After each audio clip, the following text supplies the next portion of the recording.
quem é o nosso verdadeiro herói? Em Hebreus capítulo 11, versículo 1, a palavra de Deus nos fala sobre fé. E é sobre isso que eu quero compartilhar com você nesta noite, porque eu vi ontem quanto uma criança, quando acredita em alguma coisa, ela acredita de verdade.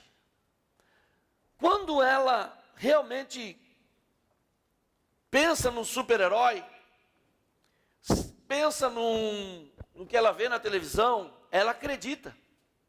Ela acredita. E o livro de Hebreus, capítulo 11, versículo 1, fala de uma fé. A definição da fé está em Hebreus 11, 1. Ora, a fé é a certeza daquilo que esperamos e a prova das coisas que não vemos. De novo, a fé é a certeza daquilo que esperamos e a prova das coisas que não vemos. Ontem eu pude ver como uma criança pode acreditar num super-herói. Mesmo sendo os irmãos daqui, uns com a fantasia mais curta do que deveria,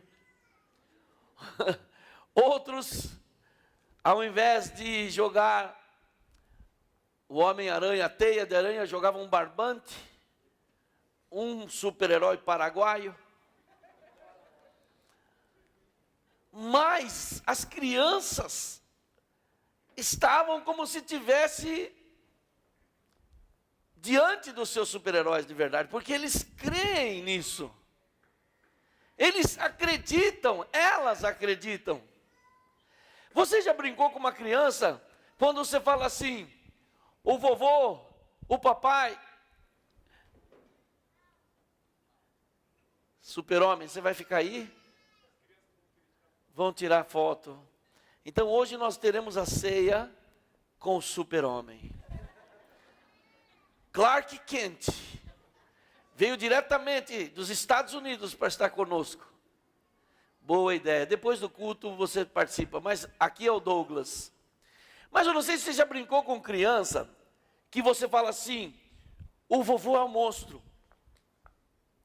Vá! E ela, vá! Ela acredita, ela vê que é você. Ela vê que é você, mas ela acredita. Como é que pode? Porque a criança acredita.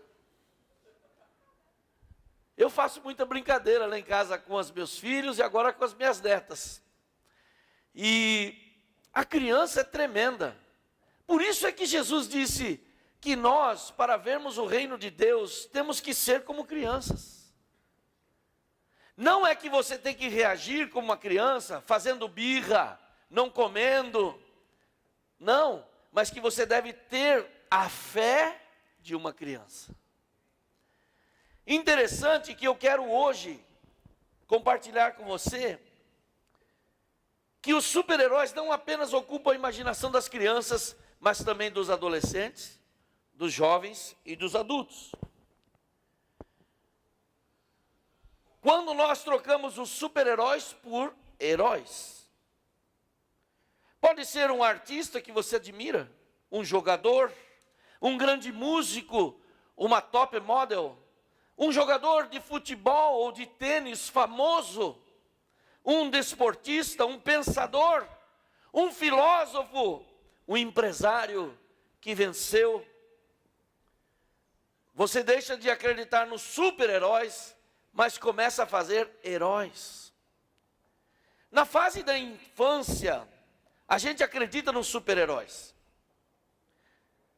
Essa admiração se mistura com aquilo que você vê e com as lendas. A criança não sabe distinguir direito o que é verdade e o que é história. Ela acredita em tudo. Ela acredita no super-homem, na Mulher Maravilha, no Homem de Ferro, o Homem-Aranha, que com seus superpoderes vivem acima das leis limitantes que nós, os homens, temos que obedecer.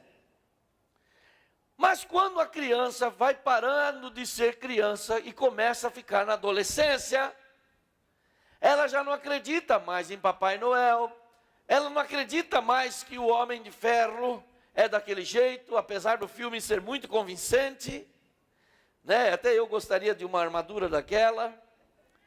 Na fase da adolescência, eles não creem em super-heróis, mas eles têm os seus ídolos. Veja se não é assim. Na adolescência eles participam de fã-clube. Tem um fã-clube de... Fala aí um. Vou falar do Roberto Carlos, o pessoal vai me criticar. Faz um mais moderno, vai. O fã-clube de quem? Justin Bieber. Se o Justin Bieber vir no Brasil, tem gente que fica na frente do hotel. Justin! Ah!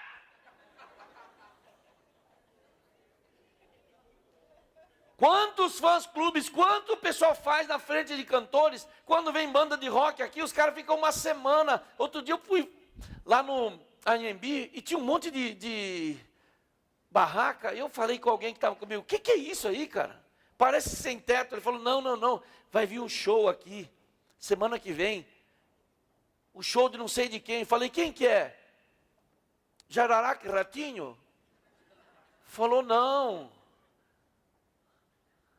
Falou um nome que eu nunca, sei lá o que é. Eu falei, o que é isso? É uma banda agora, o senhor não sabe, pastor?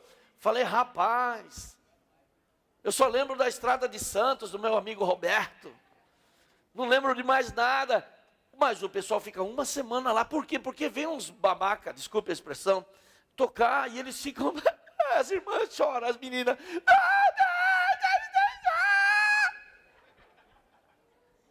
Perde a noção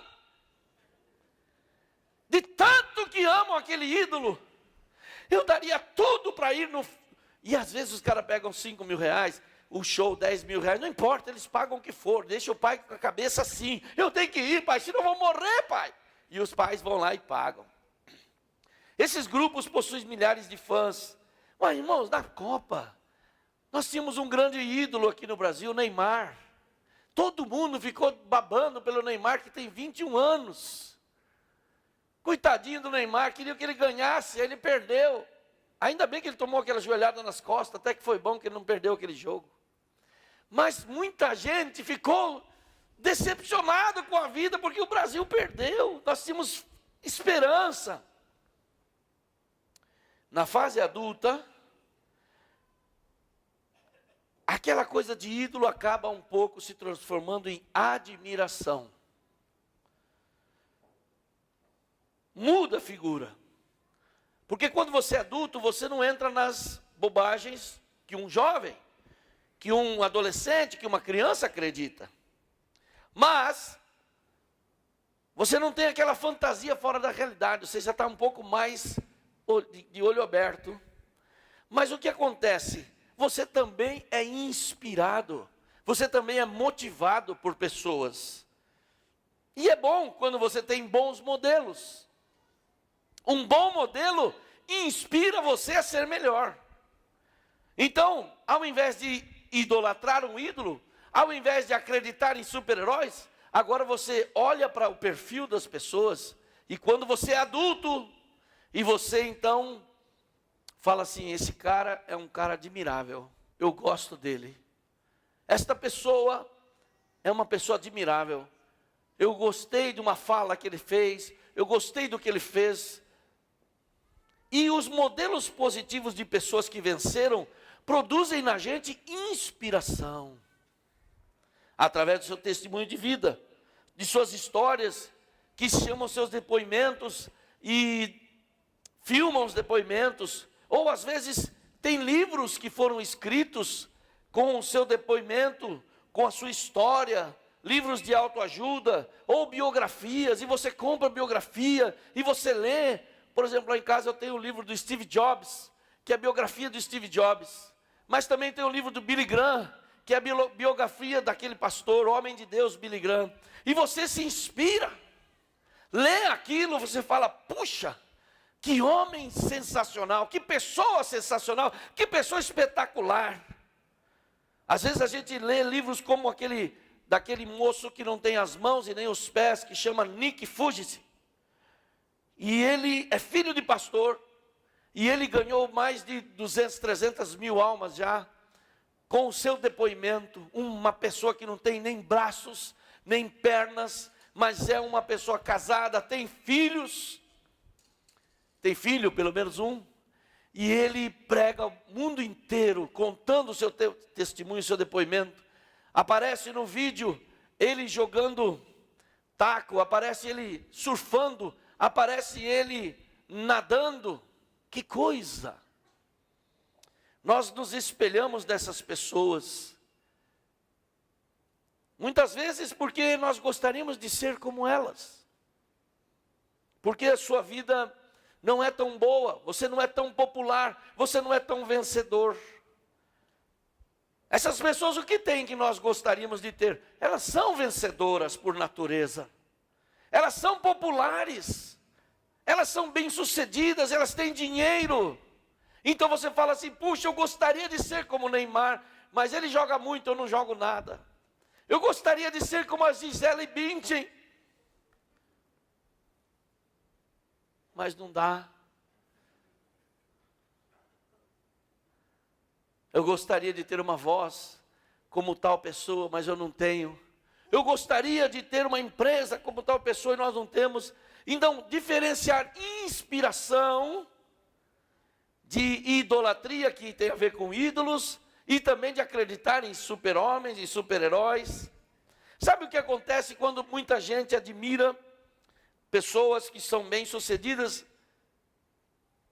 Chama-se projeção. Quando você projeta alguma coisa que você não é, mas que você gostaria de ser, e você então se esquece um pouco da sua realidade. Por isso é que nós temos tantas novelas no Brasil.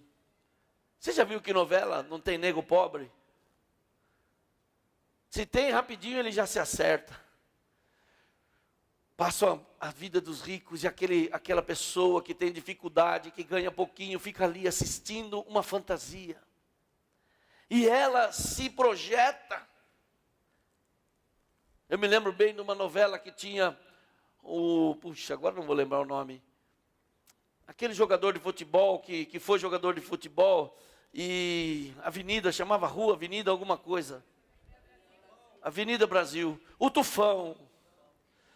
Todo mundo gostava do Tufão. Eu me lembro quando aquela novela passou, até os crentes falavam: vamos orar pelo Tufão.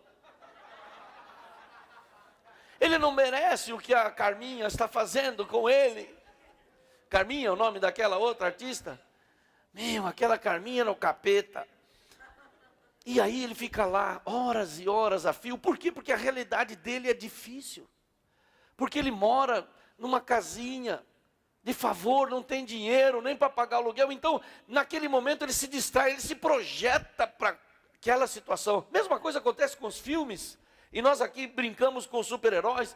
Tem até aqui, quem é bom de história em quadrinho, Paul, Boom, Block, pá, Zap. O que era isso? É o barulho de quando os histórias em quadrinho lutavam. Quantos lembram disso? Ah, vocês são antigos. O negócio da projeção é que você fica enganando a si mesmo. Um dia, como eu gostaria de ser? Tem gente que se veste igual. Você não acredita que uma moça se transformou na Barbie? Quem viu essa reportagem? Ela se operou, ela fez um olhão, é uma japonesa, alguma coisa assim. Nunca vi uma retardada mental. E o outro virou o Ken. Quem viu o Ken? Meu Jesus! E o cara falou: quantas operações você fez, Ken? 32. 32 operações? Sim. O cara não é ele, é um boneco, um idiota perfeito. Sim. Por quê? Porque não se aceita como são. Agora, isso, irmãos, tem a ver com coisa de criança. Porque quando a gente cresce, a gente para com as coisas de criança. E aqui eu quero te falar o seguinte: você não pode viver sua vida nesse entretenimento. Criança sim, mas adulto não. E os filmes que nós brincamos aqui fizeram uma mito dos super-heróis. Mas super-heróis não existem. Agora, o que difere a admiração da fé? O que é que uma criança é capaz de acreditar num super-herói de mentira? E o que difere de um adulto ter fé? A admiração é uma simpatia, um apreço, uma avaliação positiva e uma forma de empatia com aquela pessoa. Ocorre no nível do intelecto, da alma, do raciocínio. Então, a admiração não é fé, porque ela está situada na alma. A fé envolve o entendimento, mas principalmente na esfera espiritual. Hebreus capítulo 11, versículo 6, fala assim: sem fé é impossível agradar a Deus, pois quem de Deus se aproxima precisa crer que Ele existe e que recompensa aqueles que o buscam.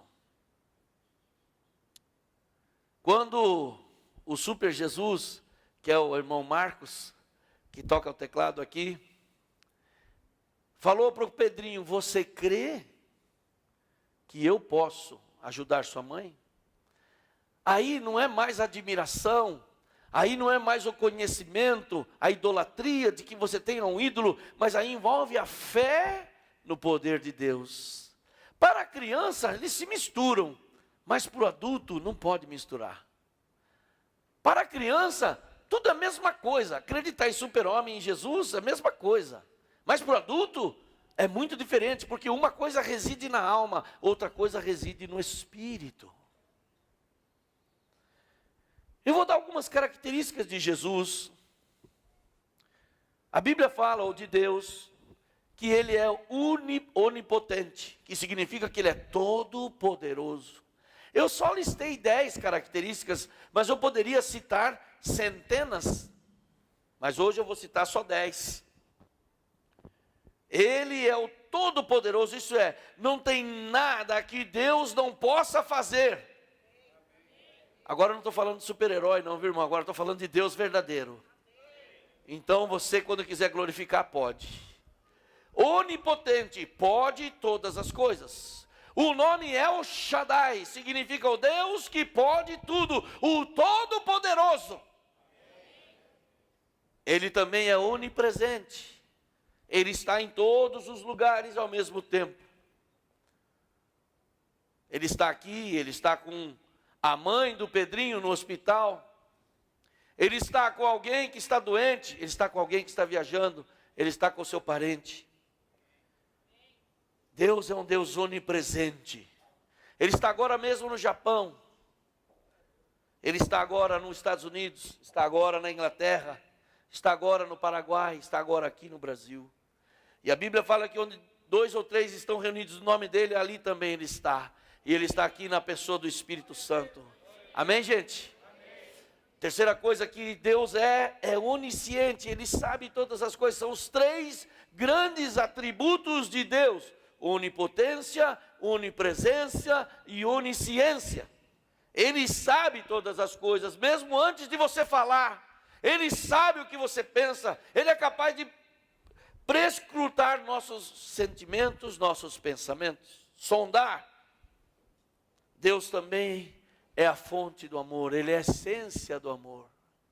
E por amar a cada um de nós é que Ele enviou o seu único Filho, Jesus, para morrer na cruz do Calvário, para que você pudesse ser abençoado. Diga amém. Amém. Você foi presenteado sem merecer, e eu também.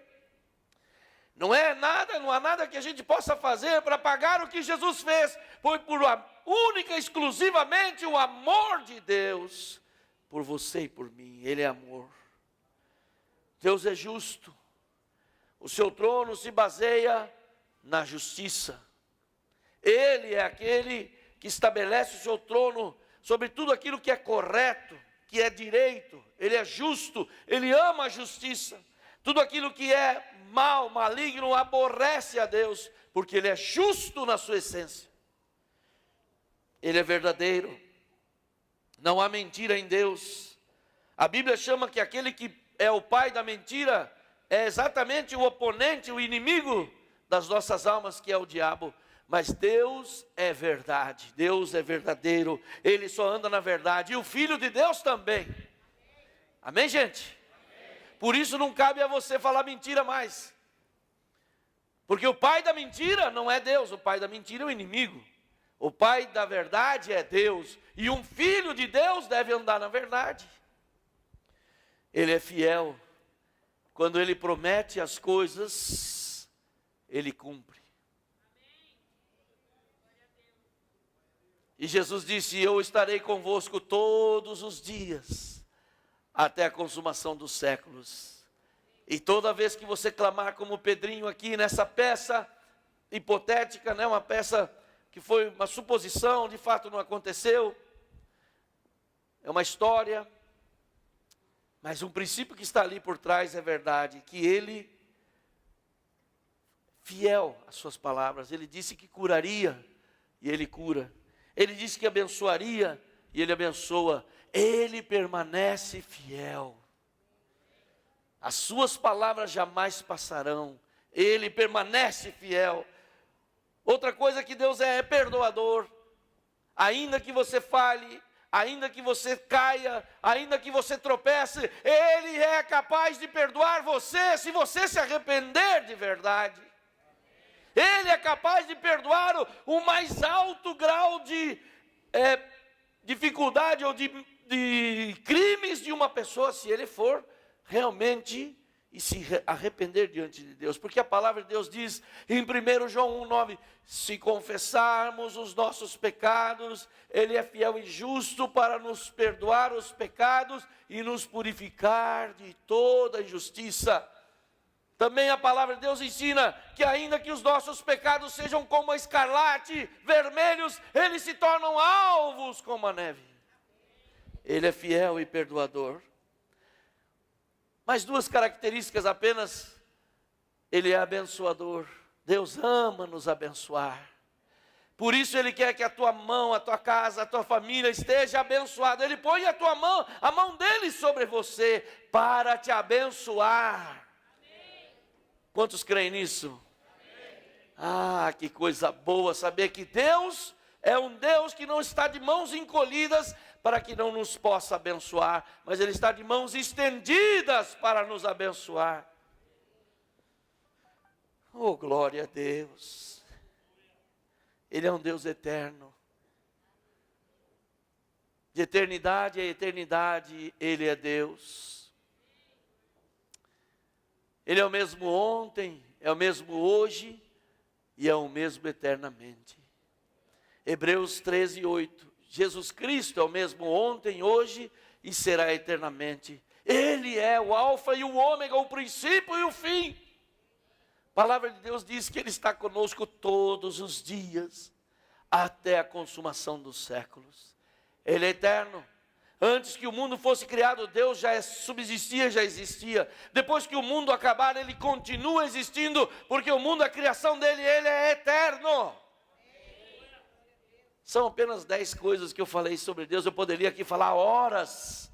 Que Ele é misericordioso, que Ele é bondoso, que é um Deus compassivo, tardio em irar-se e pronto a perdoar. Tem tantas características sobre Deus. Mas eu quero que hoje você saiba que nós estamos falando e brincando de super-herói. Estamos falando de uma realidade. Deus é real. Mesmo que você não compreenda todos os seus caminhos, Ele continua sendo Deus. Mesmo que você esteja passando uma fase difícil, Ele é Deus. E Ele te ama. E nós, mais alguns anos, não fica nenhum aqui, vai todo mundo ver o Senhor ou vai para o andar de baixo. Você decide. Agora não é mais conto de brincadeira, agora é verdade. Porque a palavra de Deus diz que depois da morte, só podemos ver ao Senhor ou ir para o inferno. Você escolhe. Hoje eu quero concluir dizendo que Jesus Cristo, nosso Deus, o Pai, o Filho e o Espírito Santo, é a melhor coisa que pode acontecer na sua vida. Eu quero chamar os diáconos para nós servirmos a ceia, porque eu quero aproveitar o gancho aqui dos super-heróis e vou dizer o seguinte: super-heróis é coisa de brincadeira e de criança, mas Deus é coisa séria. Como está o seu relacionamento com Deus? Você tem condição de chamar Deus de Pai? Tem uma música do Thales Roberto que fala: eu escolhi te chamar de pai, algum negócio assim. E é uma música que fala tanto a verdade. Eu escolhi te chamar de Deus, de Pai. Você tem condição de chamar Deus de seu Pai? Por isso que, de todos os títulos que eu começo as minhas orações, eu sempre começo: meu Deus e meu Pai, que para mim é o que mais me aproxima de Deus. Como eu gosto de chamar Deus de Pai, porque Ele é o Pai verdadeiro. Ele é o Pai que não se assemelha talvez às falhas do seu Pai aqui da terra, porque Ele é o Pai perfeito. E uma vez que eu encontrei esse meu Pai, nunca mais eu estou desamparado, fiquei desamparado. E hoje nós vamos participar da ceia, mas eu quero orar por você, você que entendeu muito bem essa peça e tudo que fizemos para as crianças. Ora, se uma criança entende, quanto mais você.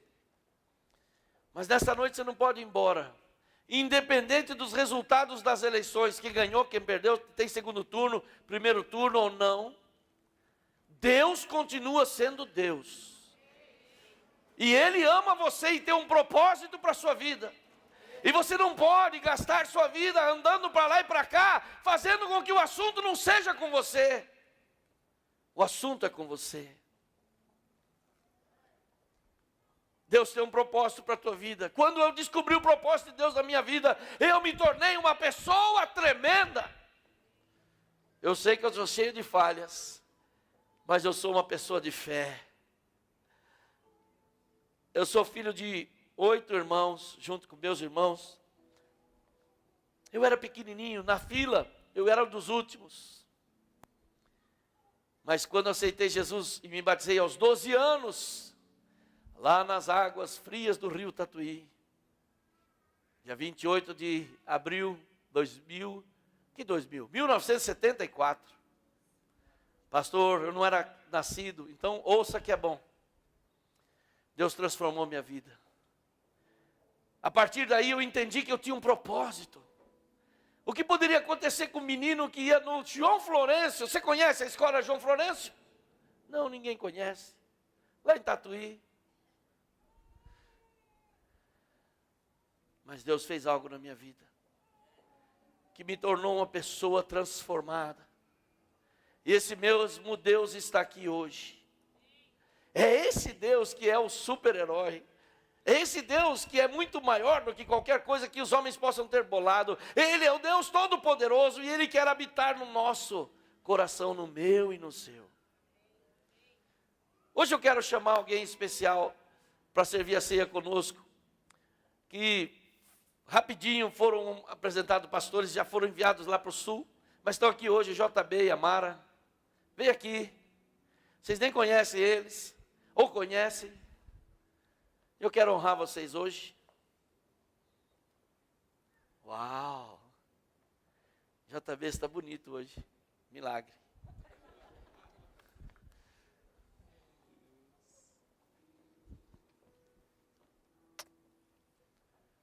Glória a Deus. E vamos compartilhar a palavra do Senhor. A ceia do Senhor não é para qualquer um. Eu quero ler o texto. Apesar que já estão distribuindo, os caras estão com pressa hoje. Gente, não é que eu quero falar não, mas olha como minha mulher está linda. Aleluia. Segura um pouquinho aí, tio. Deixa eu ler aqui o texto.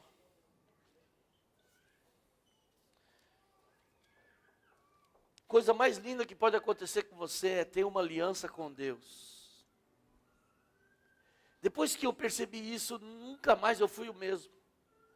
Todos os meus complexos de ser pequenininho, de morar lá no sítio, de não ter nada. Deus foi restaurando, restaurando, restaurando. Hoje eu prego o Brasil inteiro. Semana passada eu estava no Acre, na semana anterior eu estava no Espírito Santo. E às vezes fora do Brasil também. E isso é um privilégio. Sabe por quê? Só porque eu entendi o propósito de Deus na minha vida. Isso faz de você uma pessoa especial, não porque você é, mas por aquilo que Deus faz você ser através dele. E o texto bíblico fala assim: porque eu recebi do Senhor o que também lhes entreguei, que o Senhor Jesus, na noite que foi traído, tomou o pão e, tendo dado graças, o partiu e disse: isto é meu corpo, que é dado em favor de vocês. Façam isso em memória de mim. Da mesma forma, depois da ceia, tomou o cálice, dizendo: este cálice é o novo testamento no meu sangue. Façam isso sempre que o beberem em memória de mim. Porque sempre que comerem desse pão e beberem desse cálice, vocês anunciam a morte do Senhor até que Ele venha. Examine-se cada um a si mesmo, então coma do pão e beba do cálice. Pois quem come e bebe sem discernir o corpo do Senhor, come e bebe para a sua própria condenação.